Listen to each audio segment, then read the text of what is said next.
Hello, everybody, and welcome to the June 2021 History Center Carnegie Lecture. We are thrilled to have a wonderful crowd such as you lovely folks here. I'm incredibly proud to have a very distinguished group of speakers, and we are ready to go. So I want to start by thanking everybody for joining us. If you haven't already, this would be a good time to check that you are in speaker view and not gallery view. You can check that button on the top left corner of your screen. You are also welcome to submit any questions you may have. We'll have a question and answer session at the end, so please do use the chat function. And yeah, we're very much looking forward. So this evening, we're going to be talking about the La Loma de Nopalera Adobe, located in sort of the northeastern portion of the city of San Luis Obispo. I would like to start by reminding folks that this is just the beginning of a whole weekend of activities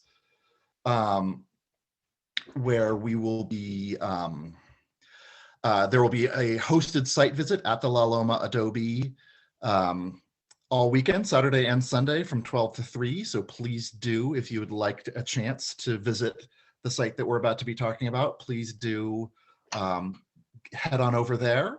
We will also have, and it's already posted on our website, a self-guided walking tour of the Reservoir Canyon Trail. I would also like to take a moment to thank some of the fine folks who have been sponsors of the History Center in general and this event in particular. Our annual sponsors are Glenn Burdett, the Del Monte Cafe, Blakesley and Blakesley, Via Automotive, Jim Andre and Paul Kellogg, and John Schutz. We're enormously grateful to them for their support.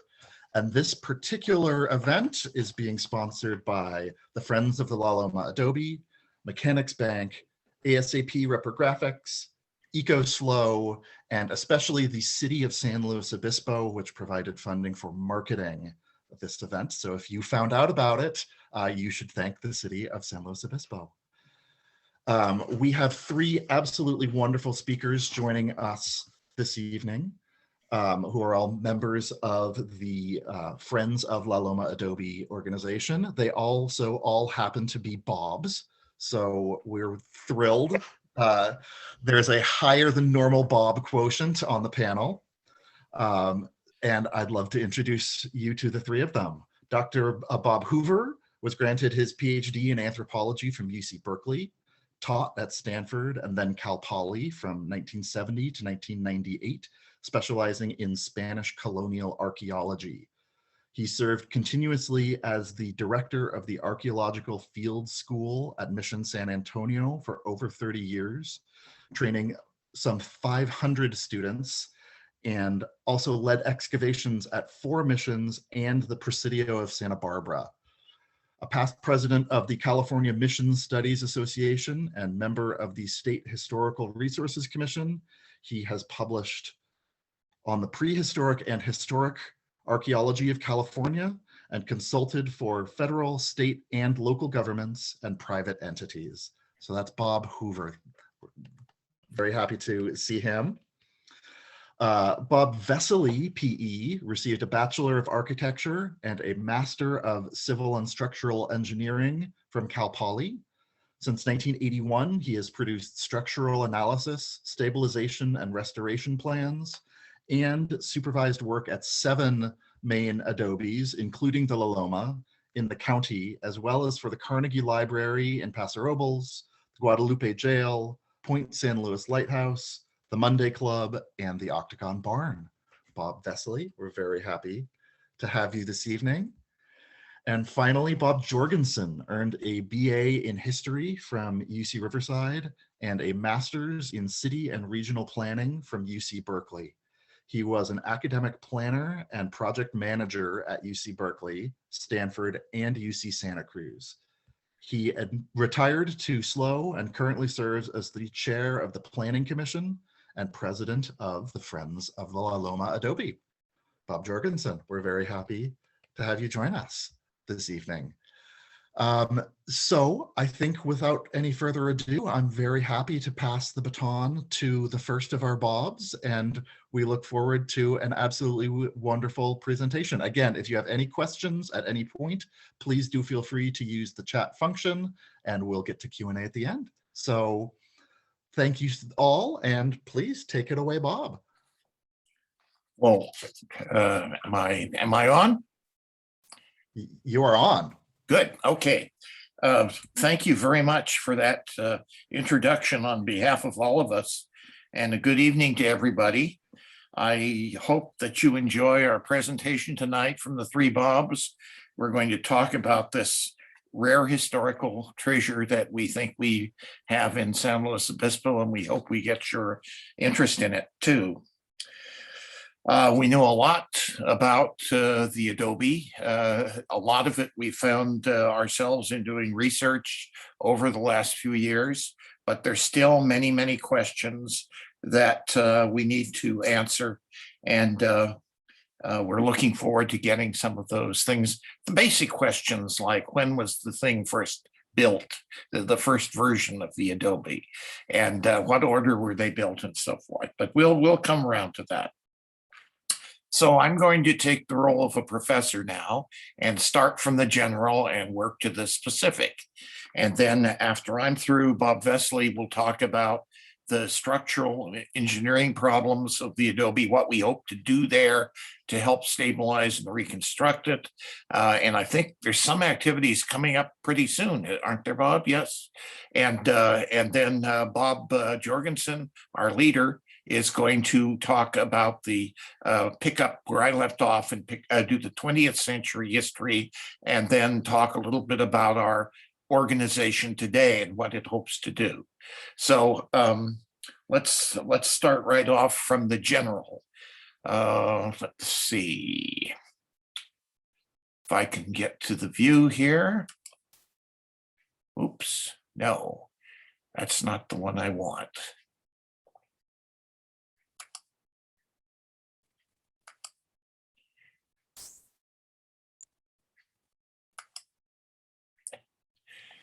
Okay, here we have a general, thank you. Here we have a general slide. This is seismic risk areas of the world. And the yellow areas are the areas of risk. Most of you know, I think, that the west coast of North and South America are earthquake prone areas. And that shows on the left of the picture there. There's actually a whole ring of fire of seismic activity that extends around the Pacific Basin. The other main area that shows in this slide starts in Portugal and around the Straits of Gibraltar and Morocco, and goes across the Mediterranean, through the Middle East, through Central Asia to China. And there are others as well, but those are the two we're going to be primarily interested in now. Now, I want you to take a good look at this slide where the seismic risk areas occur, and remember the areas. And I'm going to show you another slide, also a map of the world, that will show you something else in the next slide, and we'll see something very strange. This is a map showing the distribution of traditional earthen architecture around the world.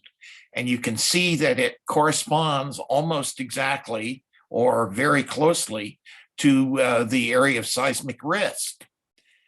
Well, we know that Adobe architecture is prone to damage from seismic activity, more so than some kinds of construction. And we wonder why they would choose to build in the same places where you have the threat of seismic activity. So there are several answers to this question. It doesn't seem logical. Adobe architecture is made of material, dirt, that's common in most areas of the world. It's inexpensive to get and easily available. It's also a great insulator. You notice that some of these areas, like the American Southwest and the Central Asian area, are regions of intense cold winters and intense hot summers. So it's a good thing for that as well. People around the world have developed ways of dealing with earthquakes and still living in adobe structures. And, I'm not going to the next slide here. There we go. This is one way. You put the mass of your building close to ground level, and you stabilize your building that way a little bit better. So here in Pecos, New Mexico, the Spanish built a church that has a very massive first story to it there. You notice how the wall tapers out and is very thick at the bottom, and then it gets narrower as you go up to the second story above those roof beams. And that relieves a lot of the pressure on the wall. The ancient Peruvians did the same thing. On the coast of North Peru, they had structures made of adobe that were 3 or 4 stories tall. And the bottom story had thick walls, and they got thinner and thinner as you got toward the top. And finally, you had thatch and pole houses at the top that weighed almost nothing. So that stabilizes the wall, and it also results in, if things fall in an earthquake, you don't get hit by the heaviest things. They're already down there near ground level.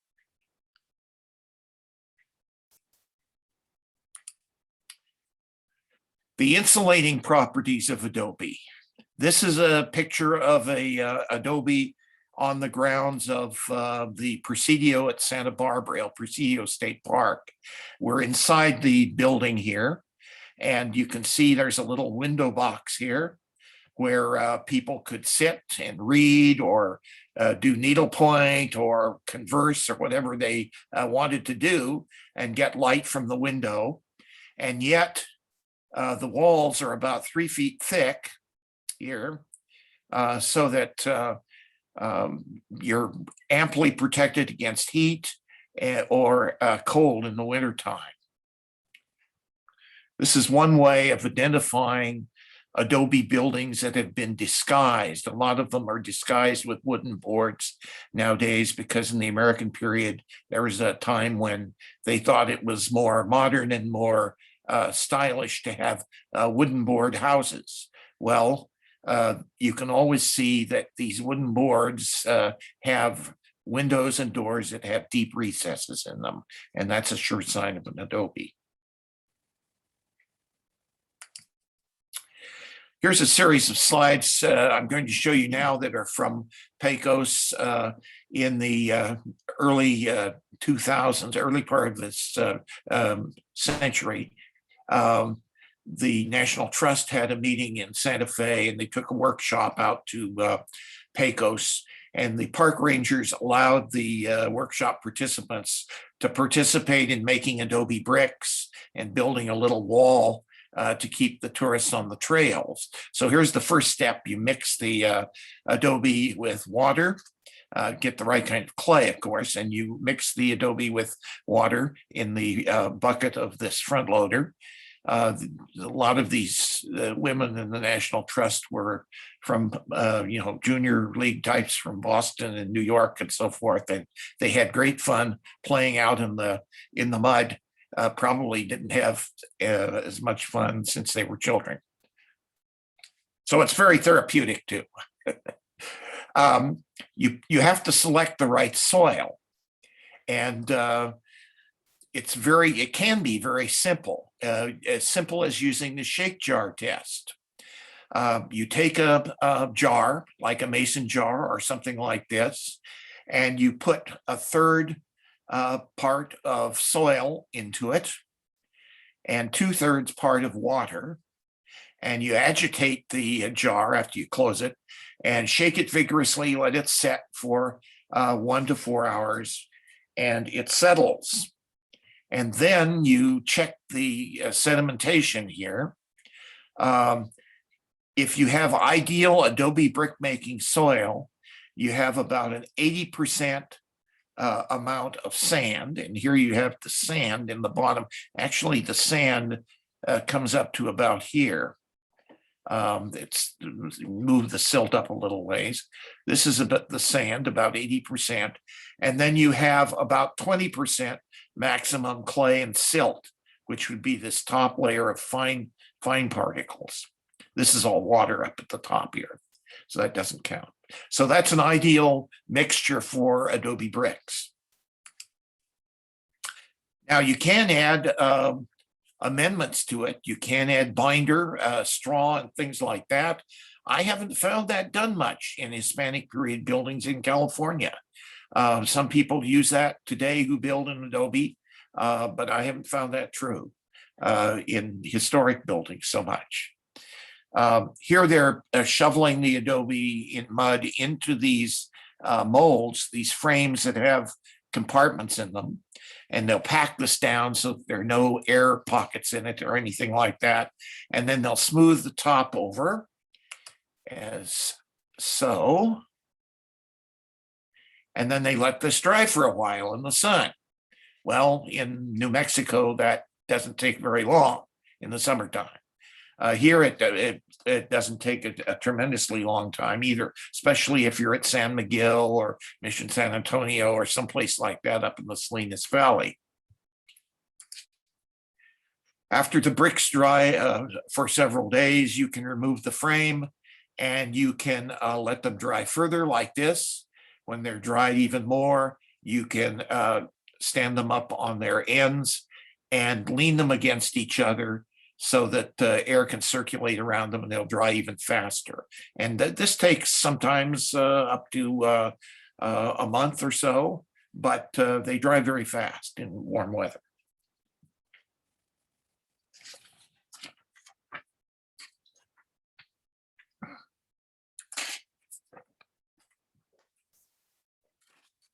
Okay, you're ready to lay the adobe bricks in the wall.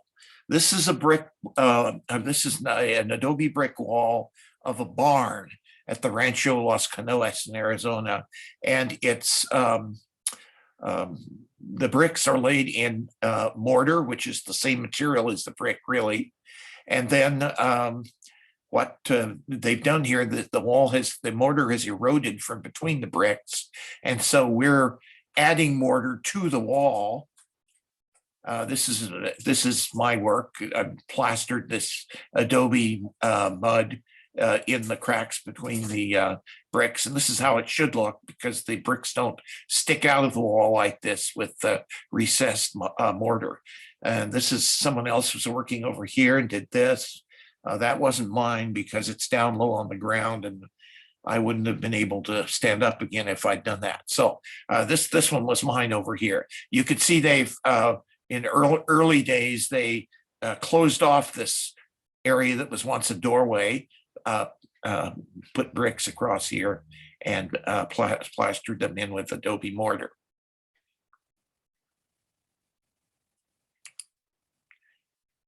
The next step after you get the adobe mortar in is to put a protective coat of plaster on it. Now this plaster can be just adobe mud plaster, the same thing as the mortar, the same thing as the brick.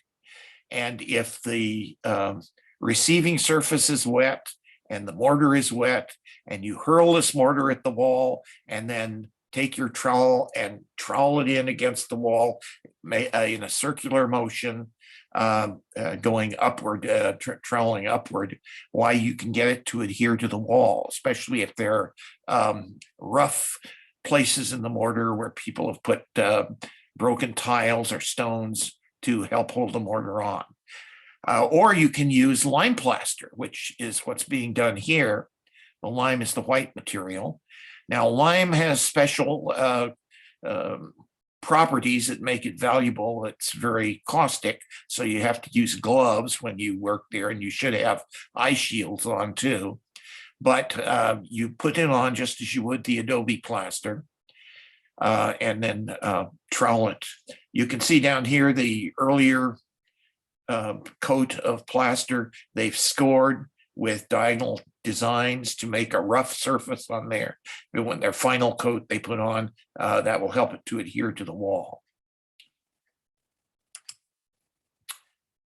That shows erosion, basal erosion at the base of the wall. We'll talk about that a little more later, but if the water wicks up in the bottom of the wall, the mud brick will melt down and you'll have a hollow wall inside the plaster, and you don't want that. This is a wall in which that happened. This is also at the same location.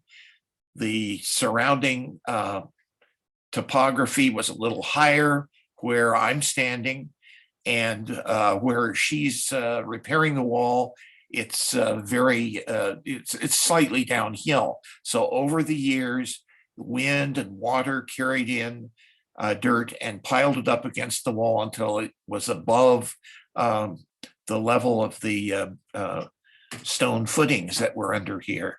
And what that did was allow water from the ground surface to soak up through the bricks and melt them down to mud. So it's a big deal here. You have to remove the damaged bricks, decayed bricks, and you have to put new mortar in. It's not just a mortaring project, but you have to do more brickwork and then put plaster over the whole thing. Here we're laying adobe bricks on a wall there. You could see down at the right, lower right, they've put the mortar on the top of the wall, and we're ready to lay the bricks on top of that. We have a pile of bricks over here to put in there. Now that adobe bricks laying is not easy work. It may look like fun, and it is, but it's not easy. That looks like it's about the size of a ream of copy paper, but and it is, but it's a lot heavier than that. So watch your backs. It's not for weak backs, I'll tell you that. I personal experience. Another thing you can do with adobe buildings is add color to the plaster. They weren't all the buildings weren't white or adobe colored. You can mix mineral pigments with the plaster, as was done here, hematite probably, and you can get a red appearance on it. And this is from the Loma adobe here in San Luis, and it shows that at one stage it was coated with this red plaster.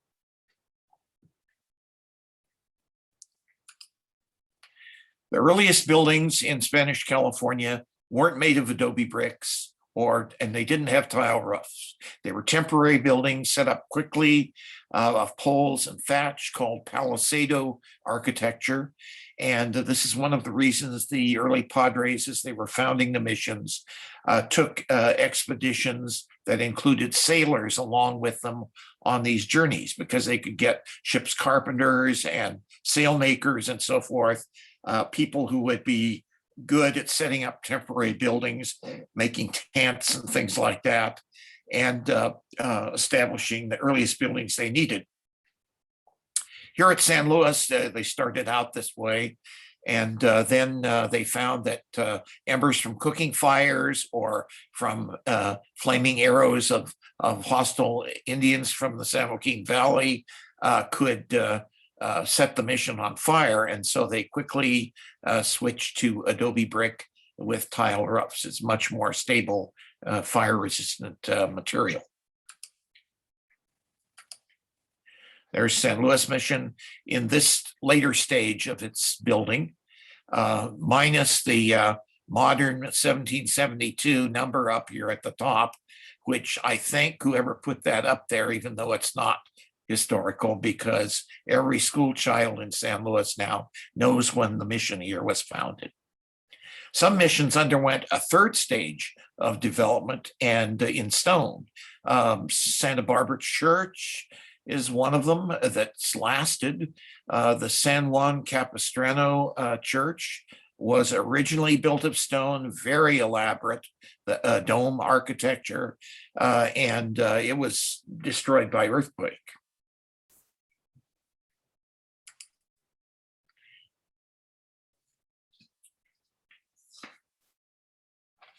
Okay, you can actually see here different stages of building. The original building of the adobe, the oldest rooms are inside here on the first floor. And then the second story is up here visible. And then this lean-to addition was added on. I think this is one of the latest additions to the building, probably. This may have occurred in the 20th century. But adobe buildings are very flexible in some ways. When you build one, you build the exterior walls first on their stone foundations, and then you add the interior partition walls later. And that, therefore, the interior partition walls don't bond with the exterior walls. It doesn't make a secure fit together. Once the adobe dries, it cracks and pulls apart. You have spaces between the two walls and things like that.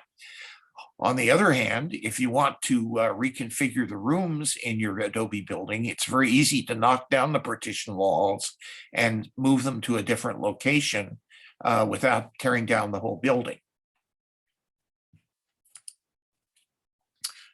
You roof the adobes with beams called vigas, and this is the vigas at the Church of San Miguel. People, early visitors to California, Spanish, French, British, and so forth, noted that California mission churches were very narrow. They're surprisingly narrow, they thought, because they weren't used to that. And the reason for that is that you need to have roof beams that correspond to the size of the trees that you're using to get the wood from. So in this area, we don't have huge trees. So that limited the width of our building. And the only exception to that was at San Juan Bautista, where they built a three-aisled church, and they sort of cheated by having three sets of vigas in line with each other across the church to make it look wider. You can see they also decorated it with the inside of the churches with painting on the wood. This is all wood, but the painting is done so that it looks like stone, and it's marbleized, so it looks like marble, what they were familiar with from Europe. And up above on the vigas, you see two little blocks hanging down from the beams. These were blocks, as in block and tackle. These were for holding screens, curtains, ropes, and things like that, because religious pageants were an important part of the ceremonies at the missions at certain times. Indians loved them. And so you could use these for opening and closing curtains, for lowering someone in an angel outfit from the sky down onto the stage in a harness on one of these ropes. It was all tied in with the whole tradition of Baroque theater and opera. And a lot of these padres were familiar with that. A lot of fun. Some of the basic maintenance requirements of adobes. Think of an adobe as you would a person if you were sending them out in a rainstorm, because water is the main enemy of adobe. You provide a person with boots, raincoat, and rain hat, and you provide the adobe building with a good stone foundation that raises the adobe bricks above ground level. You provide it with a nice plastered protective coat on it, and you provide it with a waterproof roof. Plant growth, that's important too for protecting adobe structures, and mainly it's to not have it on the building.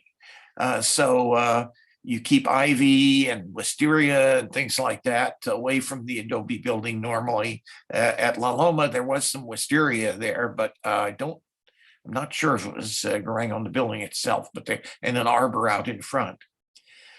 These kind of plants have tendrils that grow into the adobe mortar, and when you try and remove them, they pulls out the mortar and sometimes even the bricks. Be careful about using foreign materials because they don't bond well with adobe. Look out for pest infestation.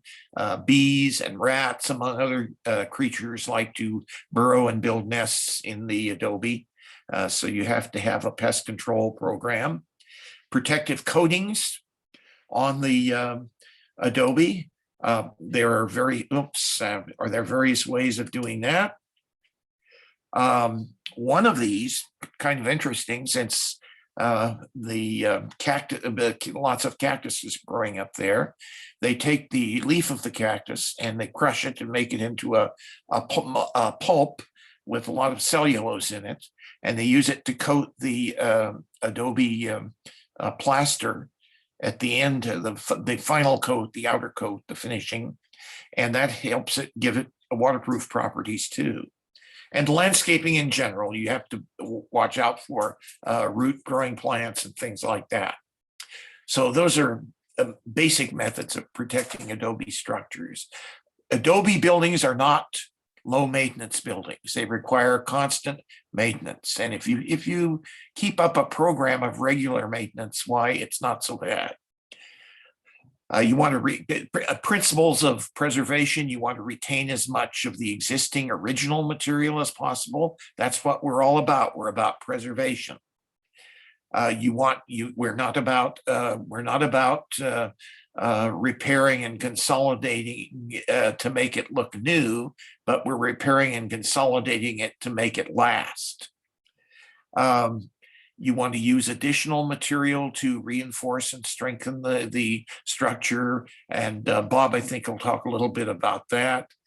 You want to use reversible processes whenever possible. So if you make a mistake or an error, or people get additional information later on, you can redo it. You try to use traditional materials and techniques if possible. And the new work should be distinguishable from the original. That's important too. Again, because if you find you've made a mistake, you don't have to tear down the whole thing and build it over again. That's why it's important that when you do restoration, keep a careful record before, during, and after. You'll notice that Bob, I know, Vessely, takes lots of pictures and takes lots of notes and does lots of drawings at every stage of his work. He's very meticulous about that. Here's another warning about basal erosion. I sort of got carried away with that, but I've seen a lot of damage from that over the years at different places. Here, the water is come up, wicked up into the adobe bricks and filled up this part of the bricks, about 5 courses here, with water, so that it turns to mud. And you can see that it's slumped down this way. It's come out of the wall here and slumped down this way. And now the sun's coming out and it's drying the wall, which is what you want. That's a good thing. But someone else comes along and tries to be helpful and takes some Portland cement and puts a patch here to prevent the wall from falling down. Well, all that does, yes, it does keep the water out of here, but the water still comes up inside the wall and it rises to an even higher level up here and flakes away here. You can see over here, it's come down on the ground here. And this is drying out now. So you have to let the wall breathe. What I would have done here is probably take a shovel and shovel away some of the high areas of ground around here to reduce them again to the level below the foundation. That would be much better. This is San Miguel Mission, right before the retrofit, right after the earthquake. And you can see here from the cracks in the plaster where the weak points in the wall were. Whenever you have an opening in an adobe wall, like a window or a door, that's a weak spot. And that will form crack lines coming out from it. And also you see these 45-degree crack lines here. They're following the line underneath of the adobe bricks. It's sort of stair-step pattern of adobe bricks. So perhaps the mortar was particularly weak in that area. You see the vigas here sticking out of the walls beneath the eaves of the San Miguel Church. Some are far into the wall, others are farther out. What happened in the earthquake is that the wall was stable at the bottom, but it's tall and it wobbled back and forth. It swung back and forth in the earthquake, and these vigas were not anchored to the top of the wall, so they would just, well, they'd stay put and the wall would move. So some of these are recessed and others are not. If you look on the other side, they'll be the reverse. These will be the ones that are sticking way out. Fortunately, none of those came down. Here's an example of vegetative damage. That's that looks like a ivy vine, actually. And it's dry, it's dead. But if you try to grab a hold of it and pull it out, you'll bring the plaster with the mortar in between the bricks out with it, and possibly some of the bricks too. Those are English ivy. Looks pretty, but it's terrible on any kind of architecture, I think.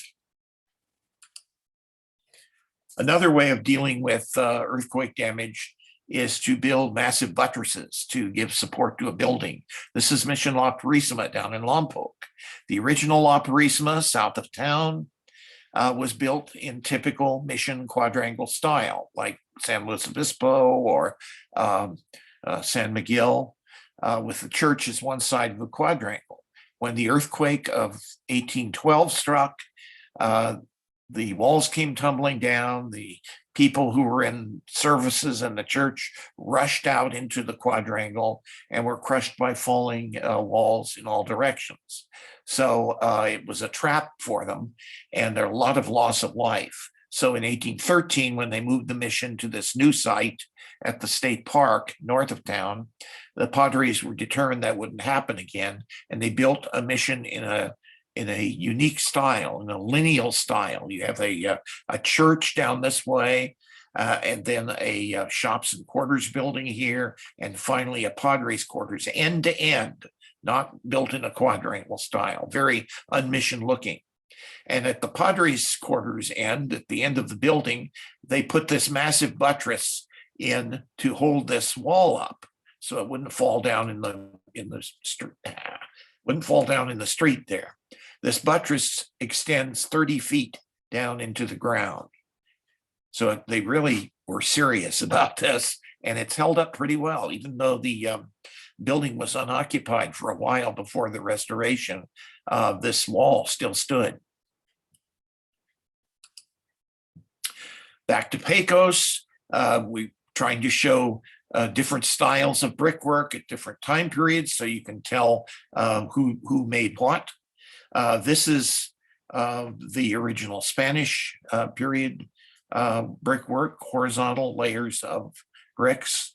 And then this material at the top where the bricks are laid at an angle here, that's the Civilian Conservation Corps restoration that was done in the 1930s. You can tell actually when the plaster is gone, like it is here, you can tell exactly what part of the wall was restoration and what part was original. I just couldn't resist putting this one in. I can't tell whether it's a picture or a photograph. I think it's a painting. Must be. It's too perfect. It shows our valley, and it looks like it's early winter or something. Things are beginning to get green. Storm clouds are coming in a normal year. San Luis Obispo is down here. It contained quite a number of adobe structures in the Spanish and Mexican period, and still today there are a number of them scattered around, and they don't always look like adobes. You have to look closely at them. There are even some out in the surrounding areas on the ranchos and so forth. Let's see, Wilson adobe off of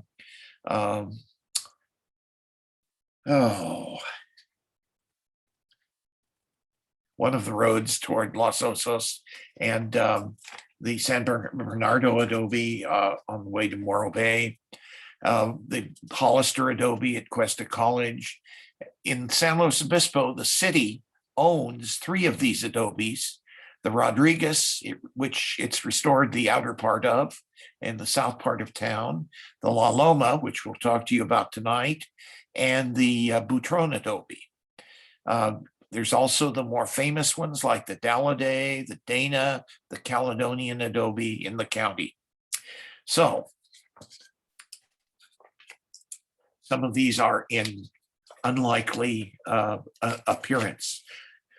This is an adobe right across Churro Street from the Mission. This is Adobe Realty today, Alex Goff's house. And you can see the bottom story there. It's strictly adobe. You can see the recessed windows and doors. You can see that it's about almost 3 feet thick. And they've covered over with boards, so you can't tell that at first glance, but you have to look closely. And they've added a second story on top later of wood, and it has a balcony. It's Monterey style architecture. That picture is courtesy of the San Luis Obispo County History Center. So thank you. There's a picture from a different view, a north view of the La Loma adobe, showing you that adobe doesn't always bond well with foreign materials, other materials. This is the corner that's going to get the attention, I think, soon. It's had some water percolating up from underground here and into the brick, and that's loosened this, and it has to be rebuilt. So Bob can tell you something more about that later.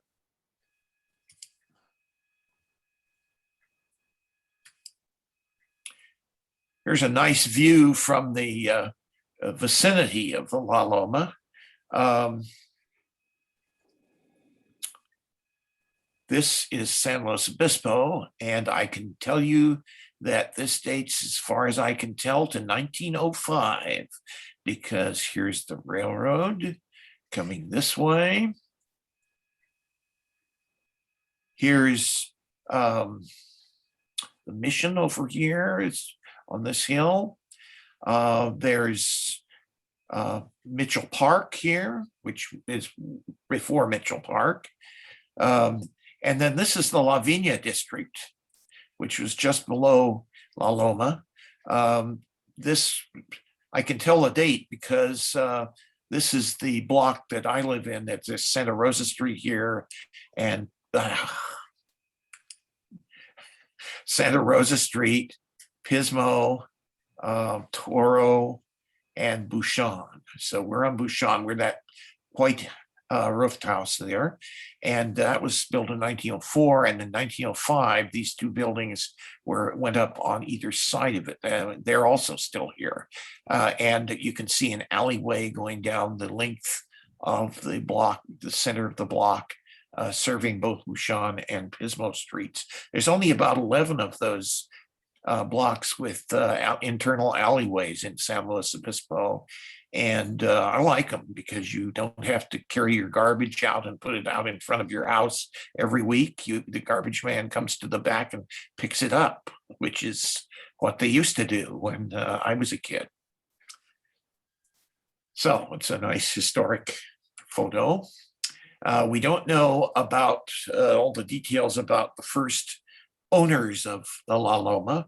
We know that Cecilio was granted the La Loma area in originally in the 1840s. He was a neophyte of Mission San Luis Obispo, but he was given it by a judge here in San Luis.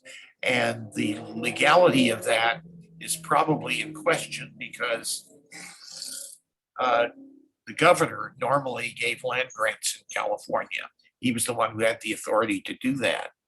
Cecilio could not keep it more than a year. He sold it to a man named Gomez. Gomez kept it for a year or 2 and then sold it to Esteban Quintana. Now, Quintana comes from an old New Mexico family, and they came to New Mexico with the Spanish reconquest in 1690. and he and his family and his ancestors fought Comanches, Apaches, and Navajo in that period. And when he was a boy, he organized a pack train from Santa Fe to California, bringing blankets, woven goods, pottery, and things like that here in exchange for horses back in New Mexico. They had a shortage of horses there. And he even traded horses with Texas, went in that direction too. But he used the old Spanish trail from Santa Fe up into Utah, southern Utah and Nevada, and then down into California again. He did this several times and got to like what he saw in California and tried to get land down in the Redlands area, but failed to do that. So he got some up in the Paso Robles. And then gradually, he claims he got a grant from Governor Alvarado for the La Loma adobe. But when the American Land Claims Commission reviewed the land grant claim for a patent, why he couldn't produce the document or the diseños, the little sketch map that went with it. And so they denied that to him. So his property was in question, even though he'd lived there for many years. And so he traded his property for another property which was not in question, the ownership. And well, I'll explain that in a minute, to the next owner of it. Okay, now Quintana has left a heritage in San Luis Obispo County. We have the Quintana Building. This is on the northeast corner of Monterey and Chorro Street. And this is long before the recent retrofit. It's back, looks like late 19th, early 20th century, maybe.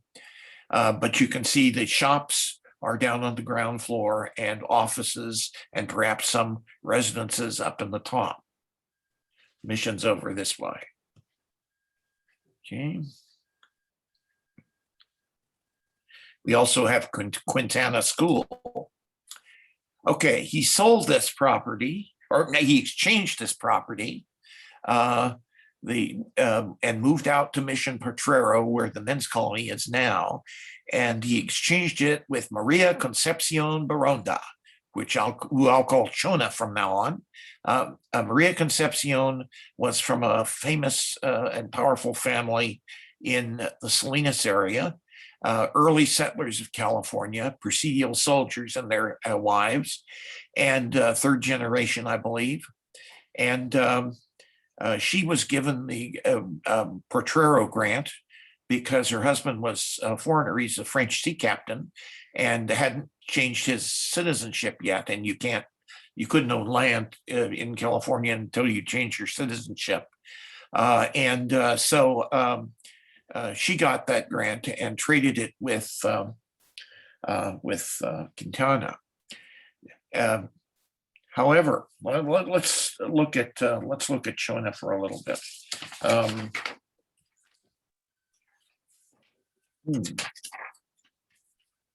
We were looking at my notes here. Chona was born in 1826, died in 1908 in Arroyo Grande. In her later years, she lived down at Dana Adobe with one of her daughters who was married into the Dana family. She was married in 1837 at San Juan Bautista to the French sea captain Oliver de la Segues. And his dates are 1808, 1849. They operated a whaling station in Monterey Bay for a while, and then Chona got the Potrero grant in 1842. Oliver died in 1847, and Chona moved then from Potrero to the La Loma. She moved in town with her 5 children. In 1855 and exchange her land with Quintana. If you can keep these guys all straight. Now, they had 5 children. The De La Seguas, Chona De La Seguas, and Chona and remarried Jose Munoz, a scholarly lawyer from Mexico, and they had 4 more children. So she had 9 children, and she was living in the La Loma Adobe, which was originally a 2-room house. So you can see why rooms were added on to the Adobe, and a second story was built and so forth. They needed space.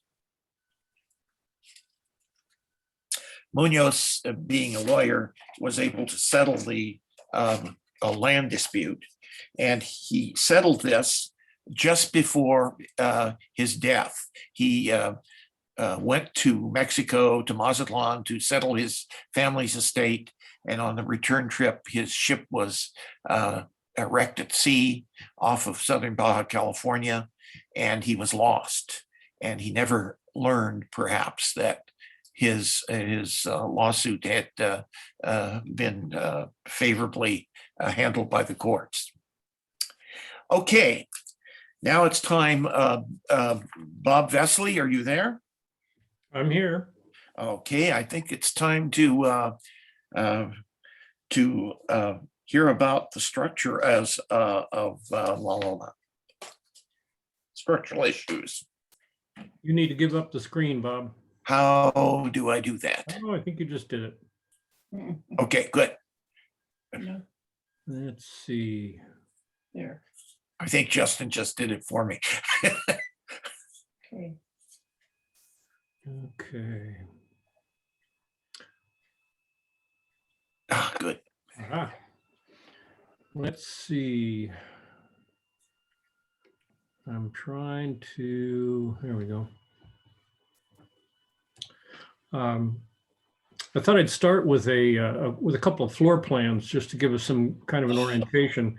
The building's a 2-story building, and these 2 floor plans were developed by Jim Fickus. Some of you may have known him. He was an architect here locally, and he was in communication with Barbara Klein, who was a descendant of the Bowden family.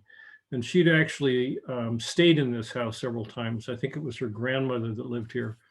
And so there's some notes on here about what she remembers the use of the rooms being. For example, these little blue stars are her memory. This was the parlor, the dining room, the kitchen, a bedroom down here. And then Fickus took that information and speculated some furniture layout. So it gave us an idea really of how the building had been used originally. She called it a bathroom here. It was really an outhouse that used to be on this corner back here. It was still there when we started working on the house, but pretty much fell down on its own. Oops. This is the 2nd floor. And again, some of her notes. She said this was her grandfather's room. Pretty much the rest was storage. This is an outside deck that now is closed in. So that for orientation. This is the east wall or the kitchen dining room wall. And I show this picture for several reasons. It obviously is not in great shape.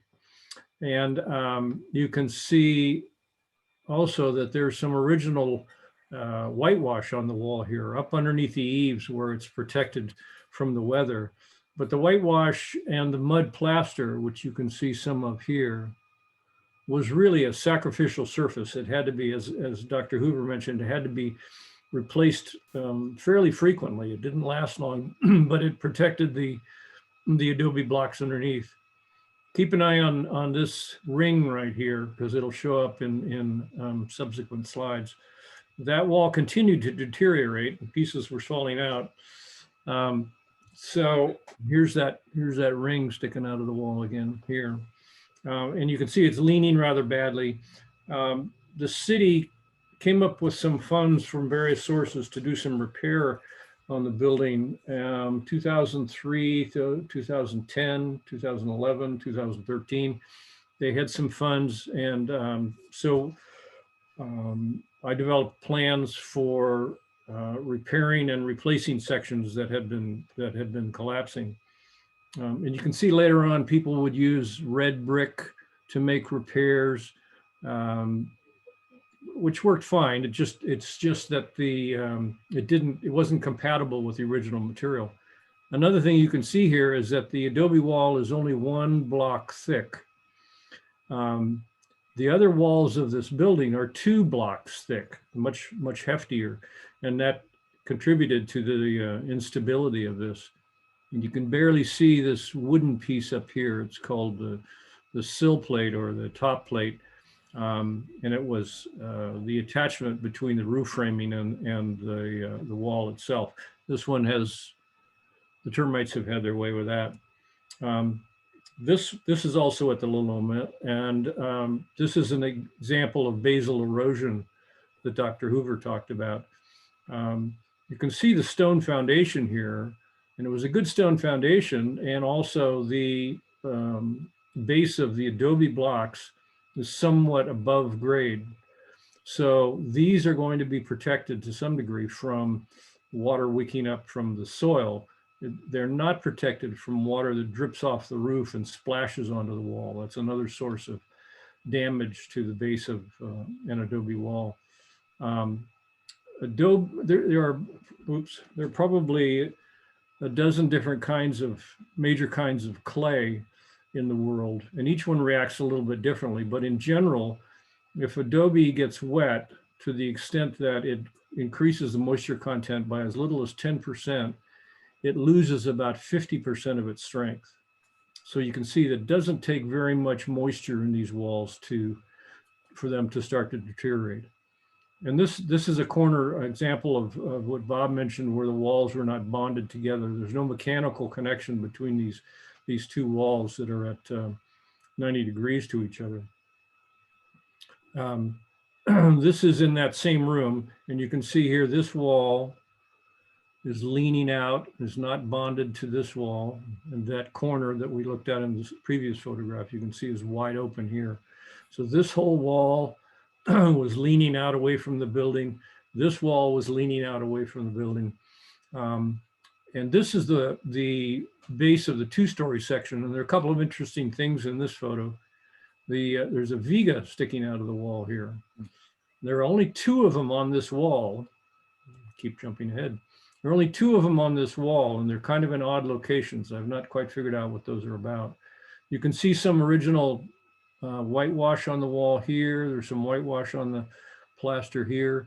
And also along in here, these little nubs are stones and pieces of roof tile, broken roof tile, probably salvaged from mission buildings or the tiles that were broken during the construction, during the manufacture of them.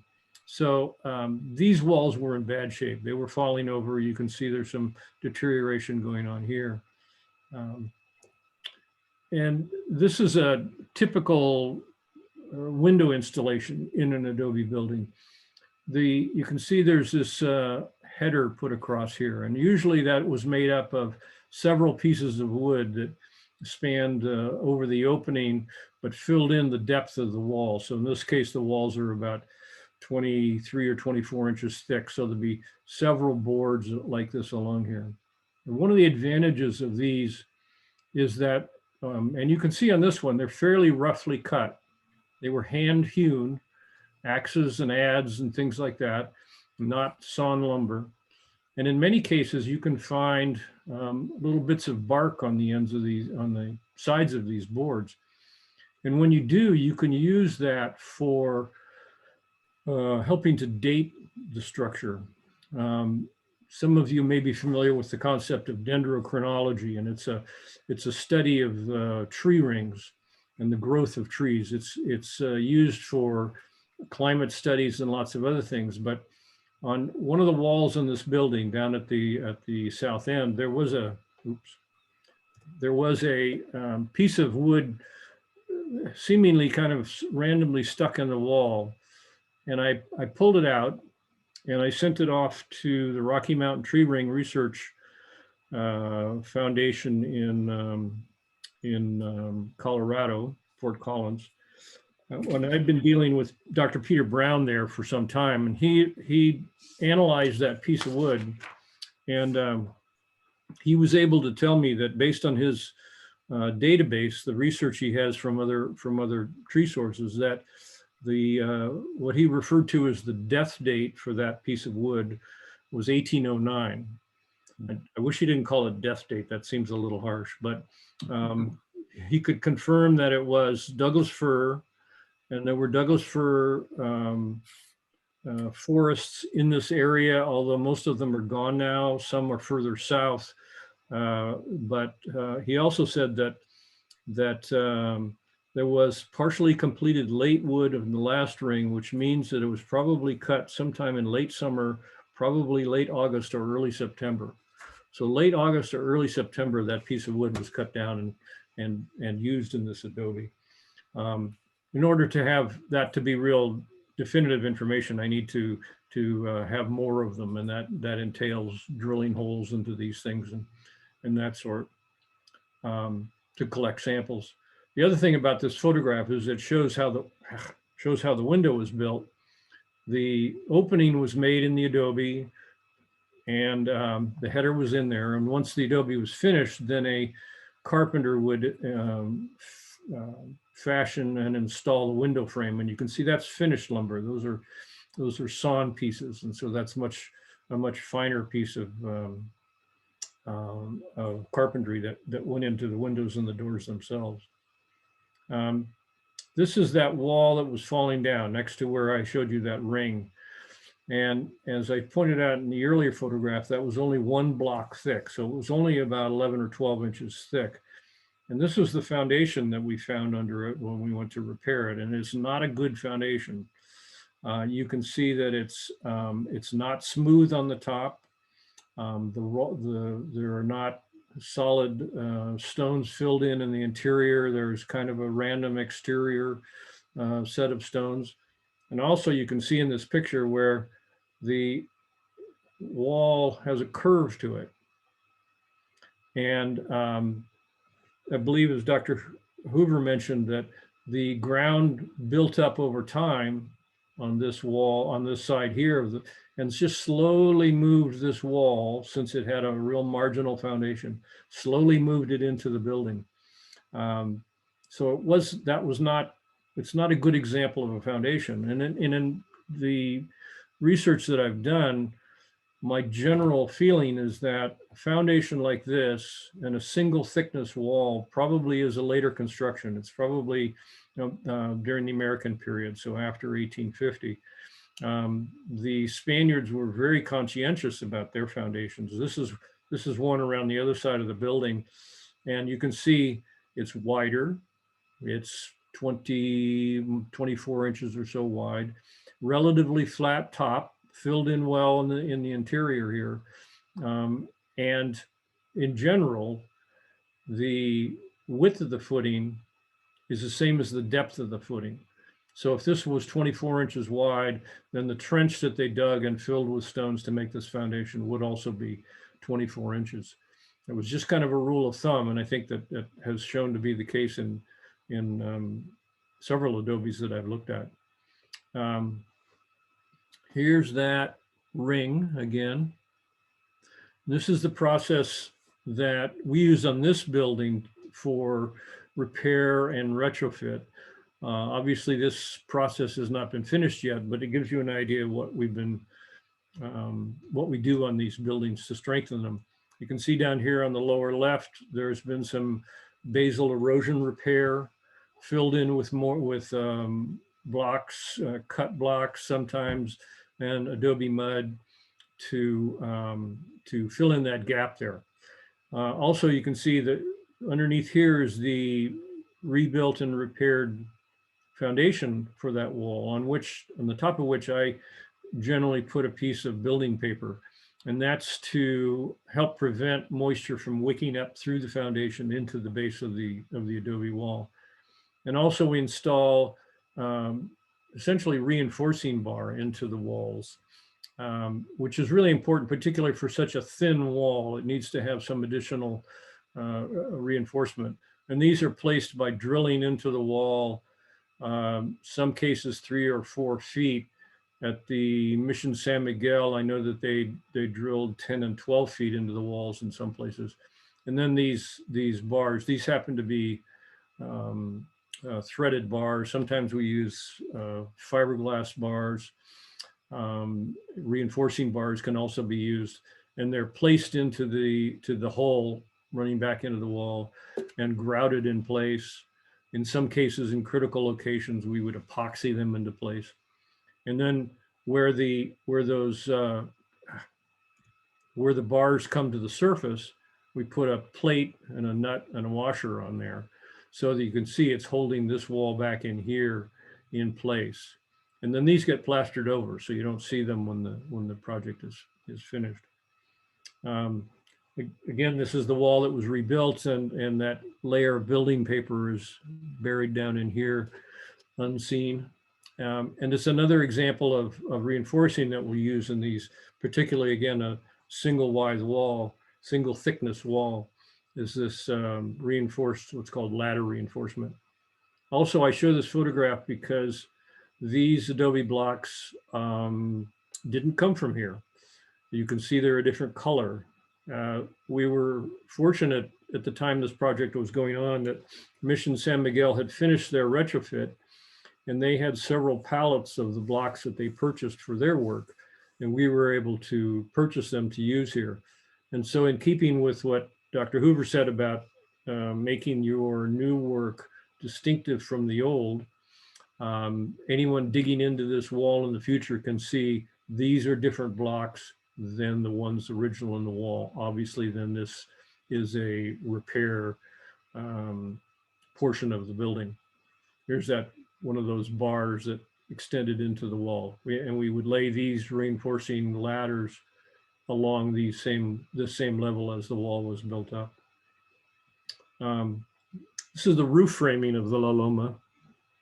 And none of this lumber, I believe, is original. This is all sawn lumber. It was all milled. The Rodriguez adobe, when we worked on that, the rafters were hand hewn. They were in terrible shape. The termites had really eaten them away. But none of that hand hewn lumber shows up in this building, at least in the roof framing. So it tells me this roof is not original. Also, you can see that there were wood shingles on the roof originally. Now there's another layer of corrugated metal up on top of it that we replaced some sections of recently to help keep the water out. This is a lower level rafter. This one happens to be over by the kitchen on that wall that we rebuilt. And I like this photograph because it kind of shows a transition of techniques as time went on. This is a sawn piece of lumber. You can see the saw marks on here. This was probably a large circular saw, like something you'd find at a mill or even out in the forest where they were cutting the material. But at the same time, the notch that was made for this to sit down on that top plate of the wall was just hacked out with a hatchet or an axe or an adze or something like that. And then it was nailed to that plate with 4 square nails.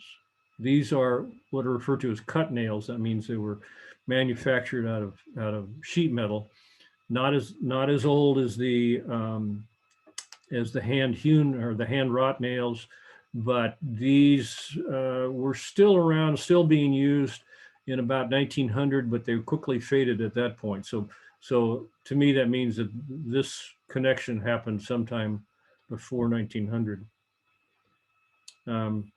This is the upstairs. A couple things in this photograph. There's this board wall here, not a structural piece. It's just a dividing wall, nailed to the floor and nailed to a board across here up above the ceiling line. The other thing I wanted to point out was this fabric along here. It's called manta, and it was essentially that was the ceiling for a while. The fabric was stretched between the ceiling joists, and then tacked in place. You'll find a million little tacks in there. And then it was starched, and then it would be painted or sometimes covered with wallpaper. And you can see most of it is gone, but there's some fairly substantial pieces of the of this fabric left. Real typical in Latin American Adobe construction. This wall here, notice this board wall here. This is the other side of it, and this was the side that was facing what Barbara Klein said was a storeroom at one time. You see it has this wonderful wallpaper on it, and it points out, I put this here because it points out the difficulty of repairing these buildings. This wallpaper has such a history to it, and it's such an important part of the historic fabric of the building that it's important to keep it and keep it in place as much as possible. So it makes it difficult to work around it. But also you can see right here, there's a little piece, difficult to tell, a little piece of newspaper. Oftentimes what would happen is that they would first paste newspaper on a wall like this to make the surface a little flatter and then cover that with wallpaper. Well, it's a wonderful source of information because you can look in at those scraps of newspaper and sometimes find dates. We haven't found anything great in this building yet. I think that there was some on the first floor that was post 1900, but I'm sorry, I don't remember that. But it's an indication of how difficult it is to work around these. They can be very fragile. This is also upstairs. This building has an unusual configuration. I've not seen this before, where the wall, this portion of the wall is 2 blocks thick. So it's about 24, maybe even 26 inches thick. And then there's this shelf and the wall drops back to 1 thickness. And you can see it's cracked here. Can't see it over here, but it's cracked again. So the 1 thickness is not nearly as stable as the 2 thicknesses, 2 block thicknesses. This slide also shows this bar running across the bottom here and another one running across the top here. Sometime, I'm thinking maybe early 20th century, the building was starting to settle and the walls spread out. So they installed these 2 bars across the building. And on the outside, there's a big wooden block and a nut and a washer on both ends of this. So they were squeezing these walls back in together to keep them from spreading away. And it was very effective. We've used a similar technique a couple of times since then. This is the current portion that's taking our attention. This is the corner that Dr. Hoover pointed out. There's been, you can see some blocks have fallen away from the corner right here. We put up some shoring to keep the wall from deteriorating. And these are, I think I have another picture. Yeah, these are little crack monitors that I put on. They are attached to either side of a crack. And you can see there's a little target here on each one of them. And periodically I go up and note where the red crosshairs is in relation to the grid. And it has, I've been watching it now for about 6 months, and I can tell that this portion of the wall is continuing to settle. Not rapidly, not to the point of collapse, but it's continuing to move towards this corner over here. A bit problematic. Here's some of that red plaster that Dr. Hoover pointed out. And I think it's fascinating. There's several things that were going on here. First of all, the red plaster only occurred on the front of the building. This was the front. Doesn't occur on the sides. There's hardly any plaster on this side.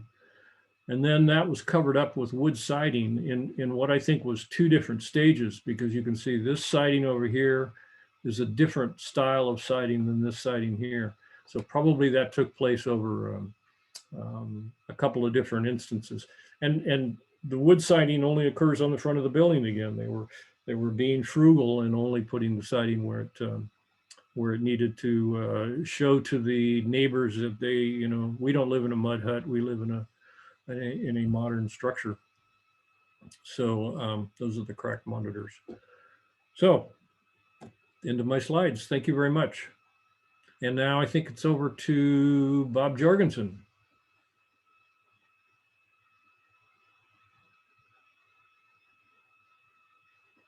Oh, I see Bob Hoover. Bob J, you're muted. Ah, Share the screen.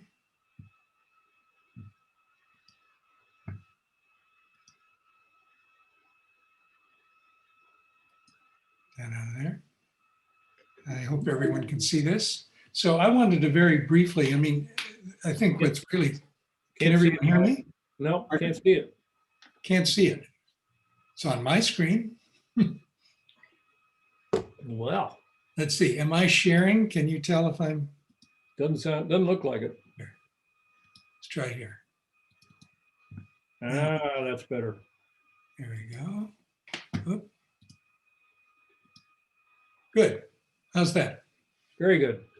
And you can hear me. So I just want to make a very quick wrap up. The thing that really strikes me listening to the two Bobs is how rich the history of this building and how rich the tradition of Adobe building is.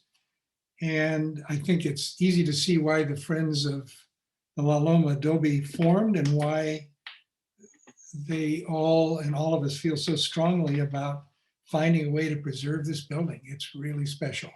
So very quickly, I wanted to run through a couple things. One is, where is the building? Two, what are the recent improvements? And then what's next, we hope. So here we go. I'm going to show the same slide we've already seen, but nobody, and I hope everyone can see my cursor.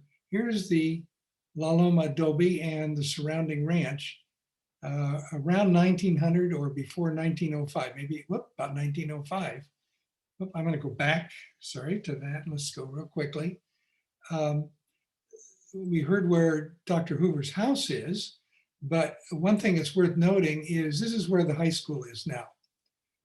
So this is looking way up the hill and looking down. So there is the Adobe there. And then here in Google Earth is where the Adobe is right now. Here's the Adobe building.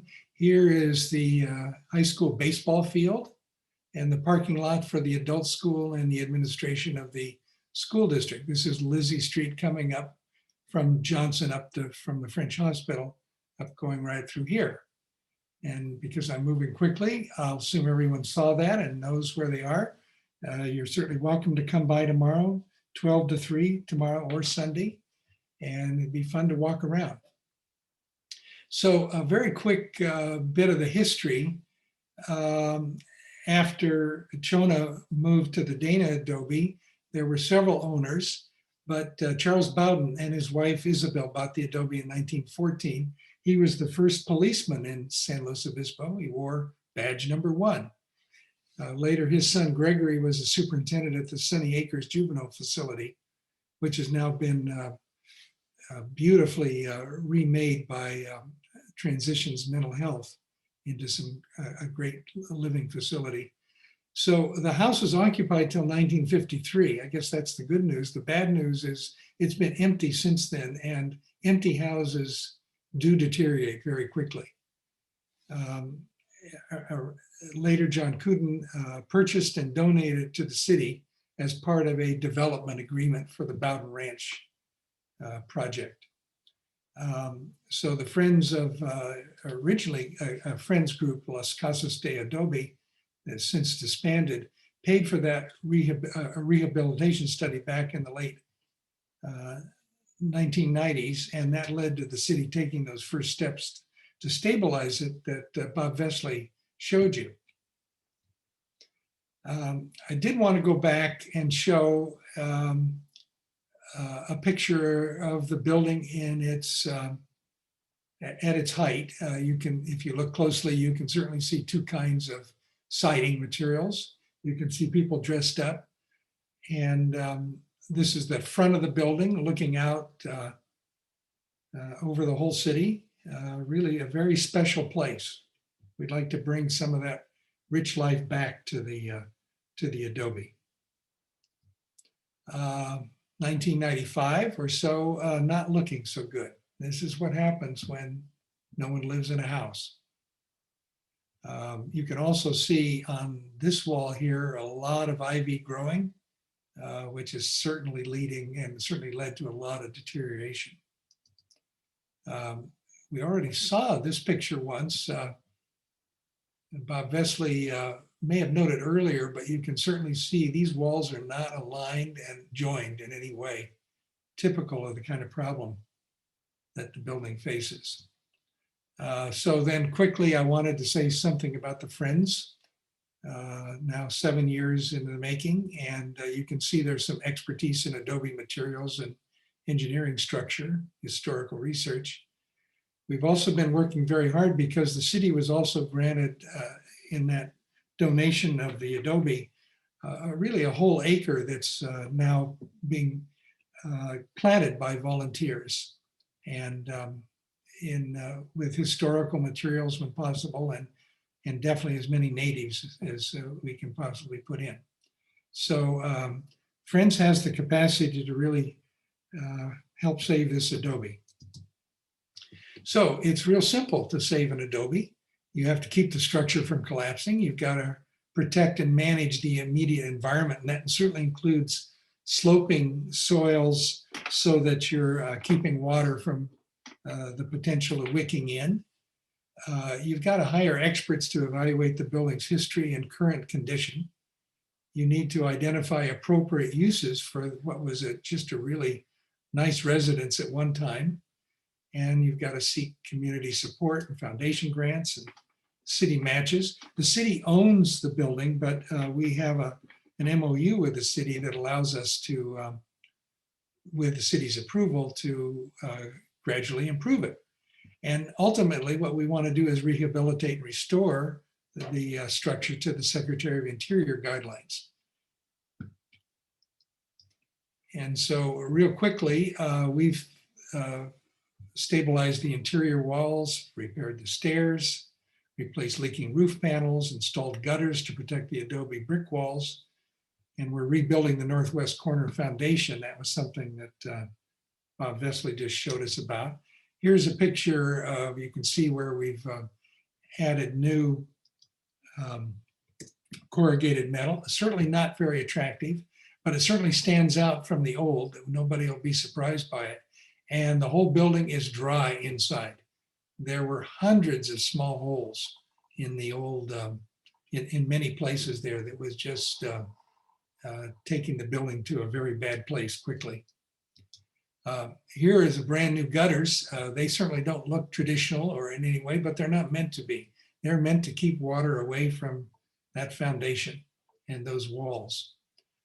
Second thing we've done is improve the drainage with berms and gutters and downspouts connected to drain pipes to move water away. And we've set up a water tank. The Rangers, city rangers truck in non-potable water. That's allowed us to plant native and historic plants as available.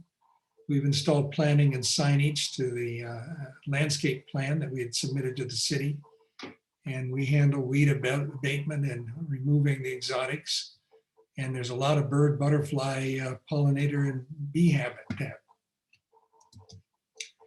We've hired experts on the building's history and condition. We've received a historic resources evaluation. So we understand the historic period of the greatest significance for restoration planning. Now we're creating a scope of work, taking that and still what's missing to create a historic structures report. And that we hope to commission sometime this fall or by the beginning of next year and have completed by next summer. But a historic structures report can guide a restoration, provide comprehensive documentation for grant writing and fundraising. It's really key to developing something that everyone can buy into. So we are certainly seeking community support and foundation grants and city matches for restoration. We created the historical information on the new kiosk that you can come and visit. We produced library exhibits.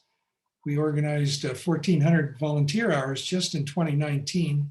A few hours this last year, but in the pandemic, we really didn't want to have groups of people together working on things. We've hosted 2 open houses, and we've had artists painting on site.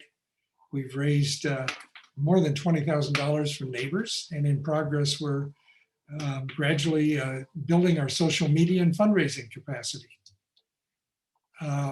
What are appropriate uses maybe? Well, this is something we're going to be looking for everybody's advice about, but ideas so far are a museum in the house, an educational center, a residence for a city employee like a ranger, which would have the other benefit of having eyes on the property. There has been vandalism from time to time.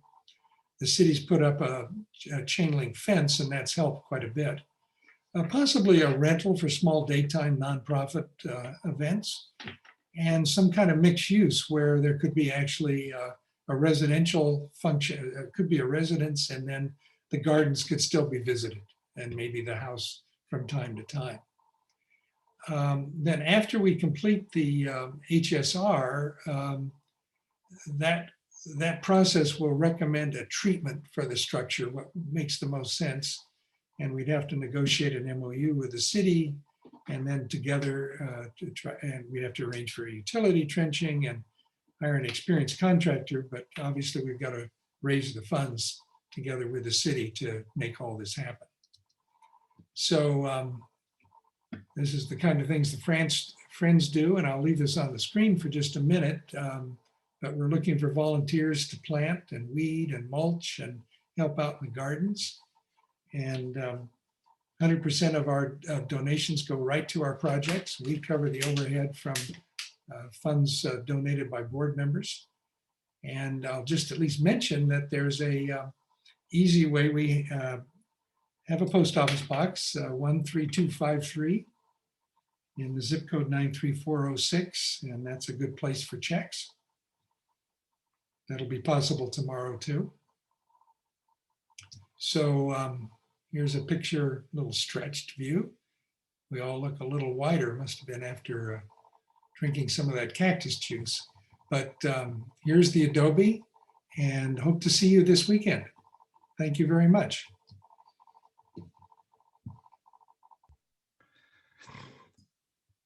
And thank you so much to all 3 of the Bobs. I'm sure I am not alone in being incredibly grateful to the 3 of them for just an absolutely fascinating talk, covering some really significant areas of study and different aspects of the life that this home has lived and has had living in it. So thank you very, very much. Now we do have time for questions. So please, if you have any questions, please make use of the chat box. I have a few that have been submitted ahead of time. One of the, both Bob's Hoover and Vessely sort of touched on the foundations. But if we could maybe talk a little bit more about the particular materials that were used to the foundation. Was it continuous within the structure when they added on new structures? How did they make adjustments to the foundation? That kind of thing. Want me to take that? Yeah. The foundations were simply stones that they could gather on site. The La Loma is close to a small creek that's over on the other side of Lizzie Street. So there are an abundance of stones in there. Takes a lot of stones to do this kind of foundation. When I mentioned that a foundation that was 24 inches wide was very likely 24 inches deep, they had to fill that thing up solid with stones that they could carry and put in place.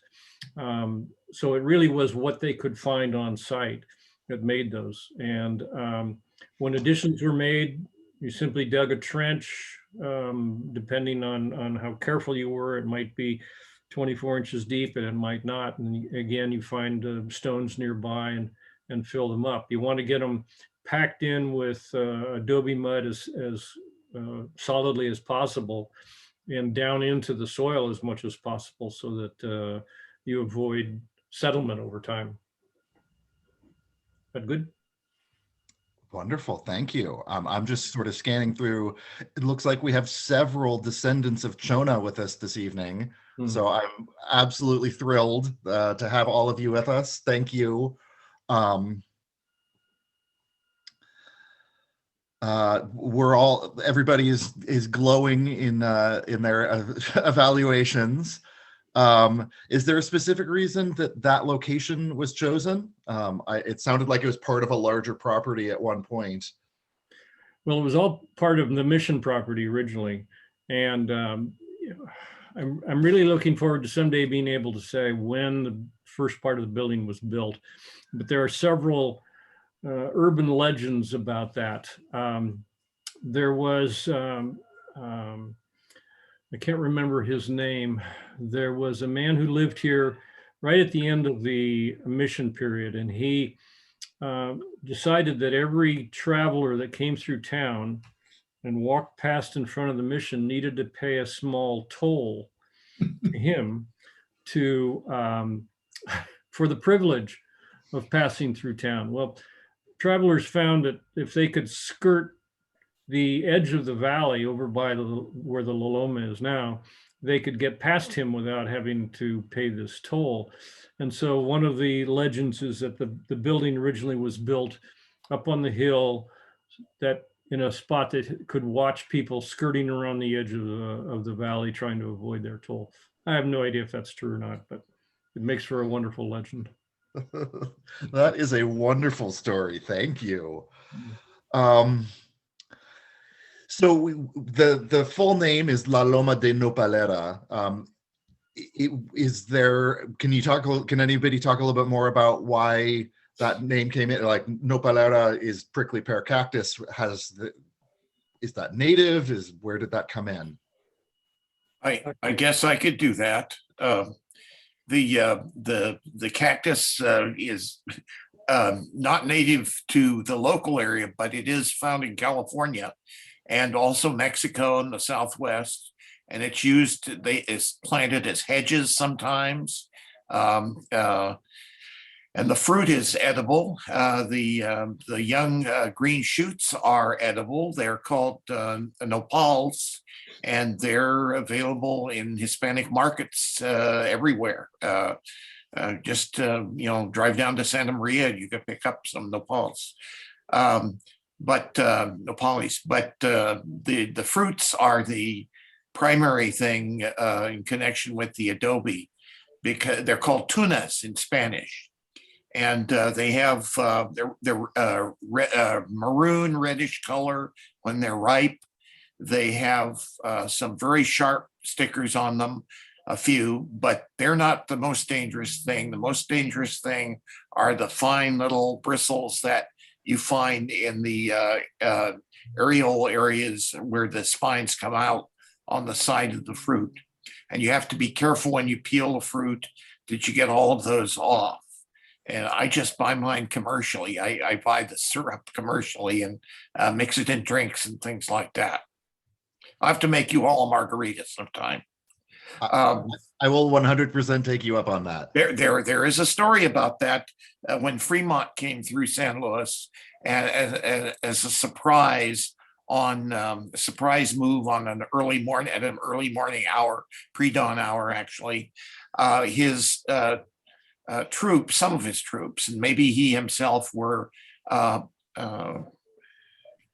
housed at the La Loma Adobe, courtesy of Mr. Quintana. And the story is that another story that Fremont's troops overindulged in all of this fresh cactus fruit that was available, that they hadn't had access to for a long time. These were mountain men and trappers and so forth. And they were laid up for a few days before they could leave San Luis. But I don't know about that. I don't know if it's true or not either. That is another great story. Thank you.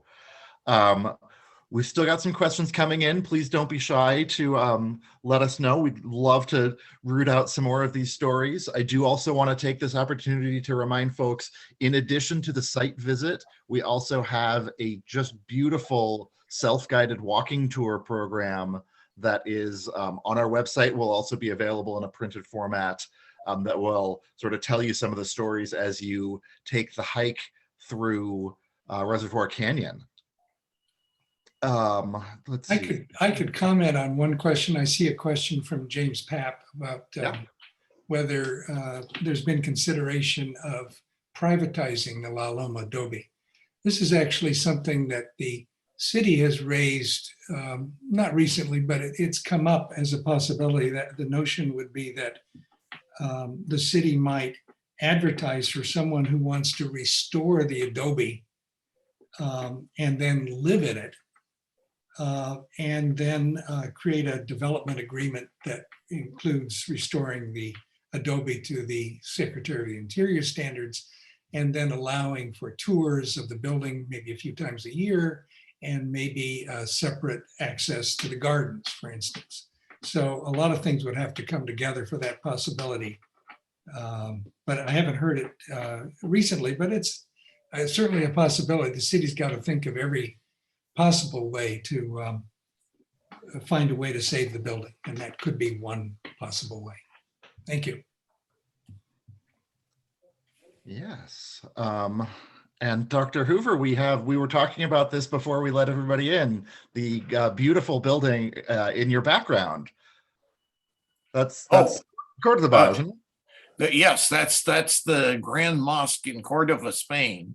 And it's one of these commercial backgrounds that I get. And people got tired of seeing my room here that looks like a storage room. And so my den. So I thought I'd put something more interesting there. It's all in the Spanish tradition, so it's appropriate. Very much so.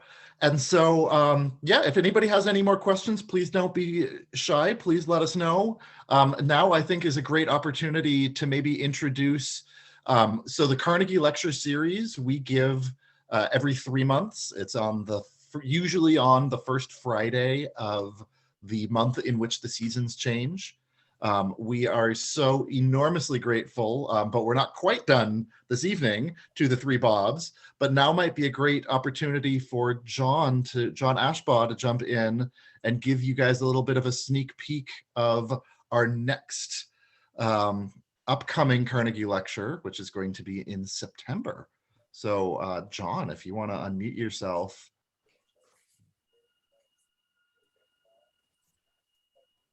Yeah, hi everybody.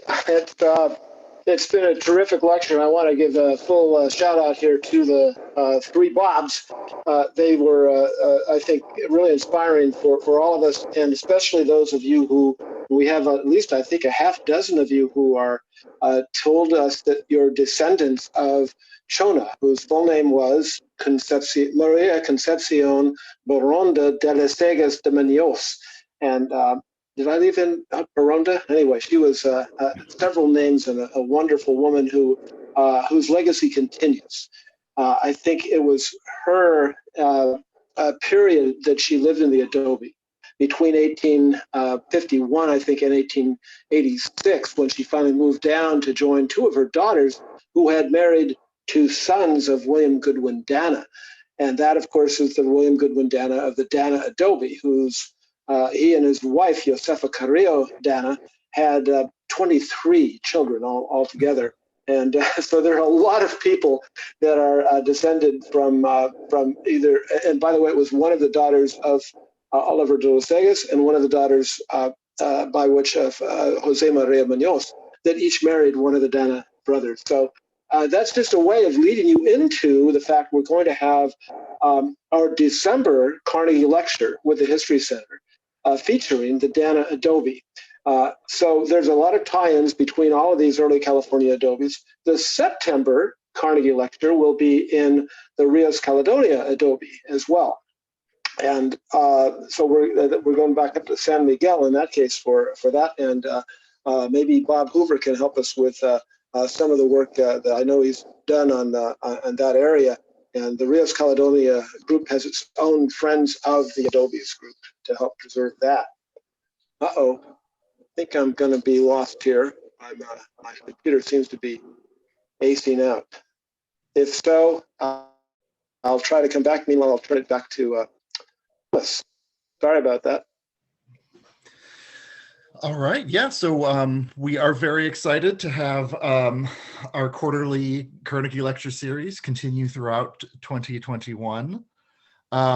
Yes. So a wonderful question. First of all, from the name, I'm going to believe this is another one of these descendants of the Dana, depending on who you ask. I think most people say Dana at this point. 21 children. Okay. That's if not all, will be at the Adobe on Saturday and Sunday. Bob Jorgensen will be. Okay, that sounds great. Yes. And Bob will also have with him copies of our La Loma Adobe self-guided walking tour that also takes you, if you have the energy, into the Reservoir Canyon natural area above the Adobe and going all the way up on top of the ridge and back over again to Reservoir Canyon. You can access Reservoir Canyon and the 1870s dam site that was built there, serving the city of San Luis Obispo. Will be the host at that site. She'll also have these self-guided walking tours there. And in addition, Bob Jorgensen will have a copy of this book. I'm holding it up. I don't know if you can see it because I can't see anything on my screen. This is a book by Joan Sullivan. And one of the chapters in it deals with the La Loma Adobe. It's got wonderful artwork in it of dozens of old ranchos and adobes from all over the Central Coast. She first published this in 1981. This is a collector's item. It will be available for a $50 contribution to the Friends of La Loma Adobe. See Bob about that. Bob has about a dozen of these to sell. And so hopefully you'll help to support the Friends of La Loma Adobe by buying one of those copies. And I can guarantee you it is well worth it. Joan Sullivan is a wonderful artist who's been very supportive of this project and of our History Center as well. So again, thanks to everybody for attending, and I'm looking forward to the next Carnegie lecture. That'll be September 10, the second Friday in September. Back to you. All right. So I've got one more question here. Bob Vessely, the 1809 wood. Would that be from the core of the Adobe? Was that a later edition? Good question. I originally had thought that the wall where this piece of wood was found came from, was an addition because it wasn't well bonded to the rest of the building, but it had it was that picture I showed of the substantial foundation. So if it was later, if it was not part of the original construction, I believe it was soon thereafter, probably still within the Spanish or Mexican period. But I need to take those samples from other places around the building and see if I can draw any conclusions about that. Yeah. All right. Well, thank you all. This video will be available. So we've got the recording icon up in the top. We will be uploading this to YouTube probably next week when we get a chance to make sure that the video and audio all worked well. So if there was anything that you missed and you want to go back and double check, that will be on the History Center's website. We'll also be providing that link to the Friends of the Adobes, so they will be able to post it as well. If you have any additional questions, if you wake up in the middle of the night and say, hey, what about, go ahead and send us an email, send me an email, thomas@historycenter.slo.org. I'd be very happy to pass those questions along. But thank you so much to everybody who is joining us tonight. Thank you so much to the Bobs for giving just an absolutely fascinating presentation. And yeah, let's keep studying our amazing shared history. If anybody else has any final words, otherwise I'm going to say thank you all and have a lovely weekend at the La Loma Adobe and in Reservoir Canyon. And have a wonderful rest of your evening. Take care, everybody. Thanks. Thanks so much, everybody. Bye-bye.